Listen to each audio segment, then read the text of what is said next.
अस्सलाम वालेकुम। आज की वीडियो में मैं आपको बताऊंगी कि बेसबब उदासी की 3 वजूहात कौन सी हैं। नंबर 1, उसने खुद को समझा नहीं होता। बिल्कुल ऐसे ही जैसे अगर आप एक गाड़ी के मालिक हैं मगर आपको उसको ड्राइव नहीं करना आता। नंबर 2, बेसबब उदासी का मतलब ये है कि आप हालात के कंट्रोल में हैं, हालात आपके कंट्रोल में नहीं हैं, आप अभी डेवलप नहीं हुए।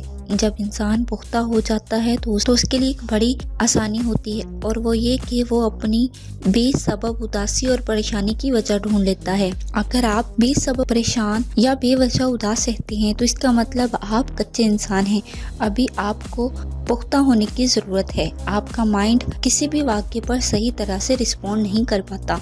नंबर 3, बेवजह परेशानी और उदासी की बड़ी वजह जो कि पॉजिटिव है वो ये कि आप रूहानी इंसान हैं, आप बहुत सेंसिटिव हैं। यकीन जानिए सेंसिटिव बंदे ज़्यादा तरक्की करते हैं उन लोगों की निस्बत जो लॉजिकल होते हैं। सेंसिटिव और इमोशनल लोगों में वो ताकत होती है जो आम इंसान में नहीं होती। Because emotion is a fire, emotion वो आग है जो सोने को कुंदन बना देती है।